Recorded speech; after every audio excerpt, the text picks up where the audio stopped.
ngasi nahagayda khwai chawba chaikhing pi ri kaino hai taragadi atai kemda nate nisane ba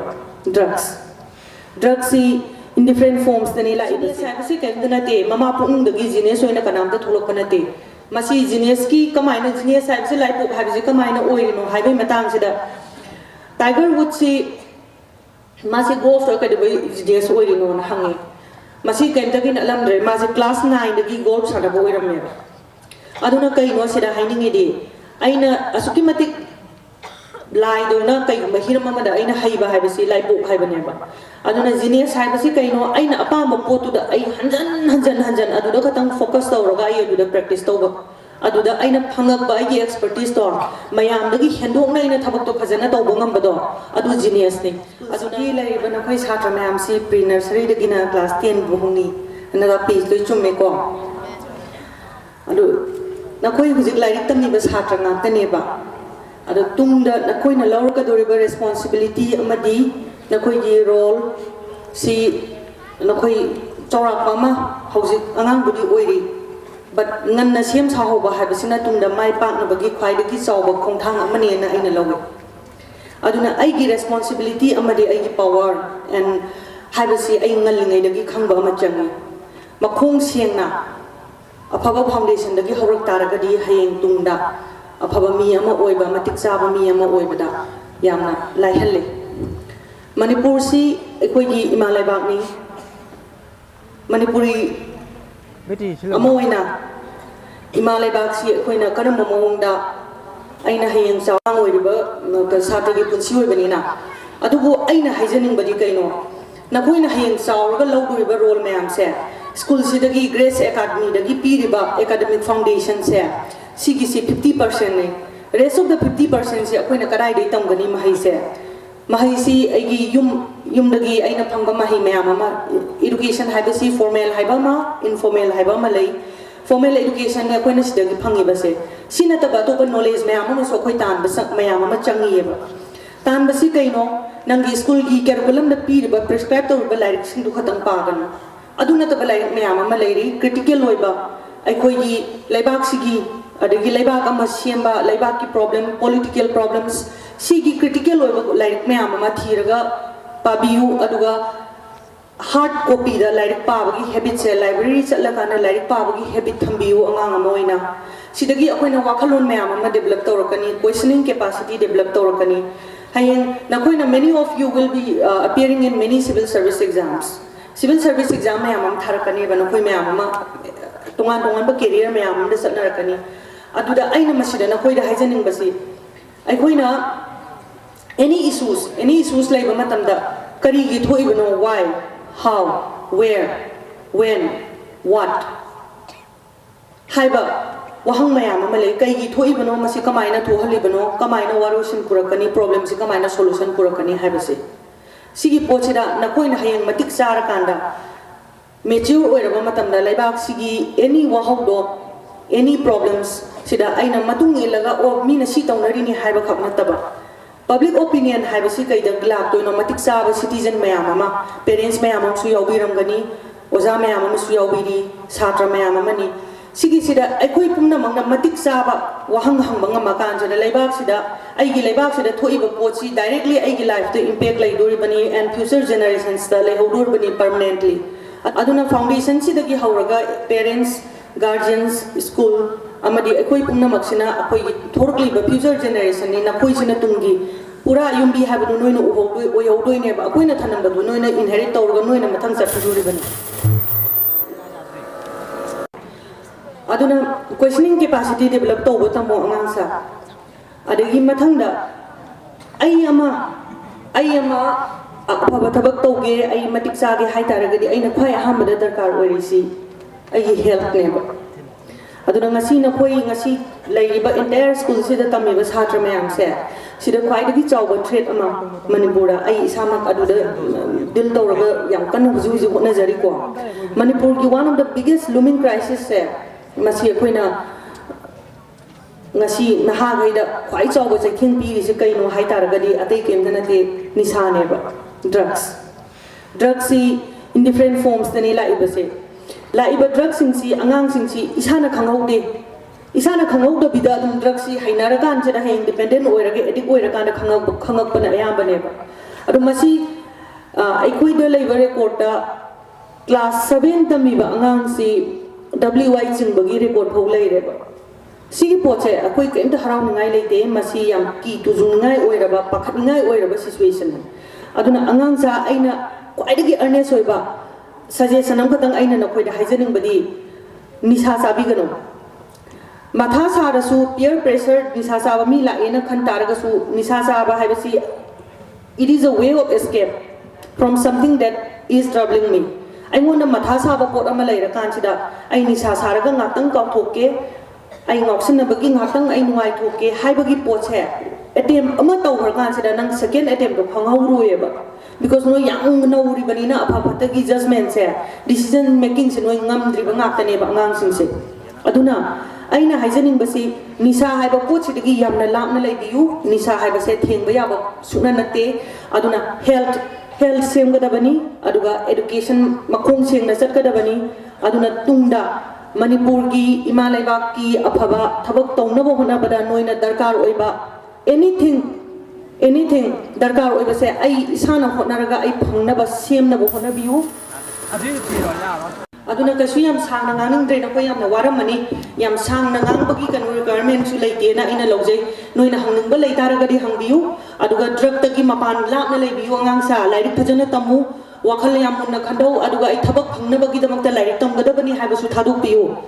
lairik tam makan sida thabak tu ai gi chanaba du matam gi matungina noida lakada bangapdani red race ta yawai mathok ta de nang apamba subject to aduda subject tu da illu mi kharana doctor oi haina ai doctor oi gadabani haibasu leite engineer oi haidana ai engineer oi de yade haibasu leite nang nasagi pithorok pa nang na apamba leirang leite engineer oi haidana ai engineer oi de yade haibasu leite nang nasagi pithorok pa nang na apamba leirang gani adugi potu da genius haibase kendana te mama pung dagi genius oina kanam da tholok panate masi genius ki kamaina genius haibase laipo haibase kamaina oirino haibai matang sida Tiger Woods si masi golf academy genius oirino na hangi masi kentagi na lamre masi class 9 dagi golf sadabo oiramne aduna kai no sida hainingi di aina asuki matik lai do na kai mahirama mada aina haiba haibase laipo haibane ba aduna genius haibase kai no aina apama potu da ai hanjan aduda katang focus tawraga ai aduda practice tawba aduda aina phangak ba ai expertise to mayam dagi hendok na aina thabak to phajana tawba ngambado adu genius ni aduna IQ haibase tongan bo wapham amani aina apama area aduda aina focus tawraga satpa ngamba masangi hoi lairiba ekoi gi academic curriculum sing sida ekoi talent loina ma encourage tawde akoi da buji piriba kano sing se academic curriculum si chimpa pharaga loina othoga aduda mak yamna phangba satra sing dune akoi da encourage tawrise aduga talent su lairiba lenga ki oiba moigi darkar oiba area kharada sizina baya ba satra sing du khatang na moina lokhalise in different fields ta varied subjects in the interest laiba satra sing sigi mapham loina pide akoi ge system sida adu matam changani sigi mayam si reform purakna bahona bada adugo bottom line di aina na koi da haijaning base aina apamba mahi jagoi sarasu nang jagoi sabu siba khangda bai khona biyo isai sarasu nang isai duna nang thawai yauna nang ki balaitana ai simata di ai oidaba yadi hairago khona biyo ba loina ma fit in to baya banate sasa kharada aduna larikana tambiu nisa sabiganu sajen to biyu outdoor activities yamna thambiu and mobiles and cell phones sigi mayam se sidagi lapna leibiu lairiki oina academic ki oina season adu natana mobile cell phone se naha na koida machi second lesson on thok bigano which this is another drug against sathibe addiction ni ko si sima aduga lairik aphaba pabiu school ki curriculum dei hindokpa lairik pabiu games and physical activities aduga questioning capacity develop tawbiu aduga tungda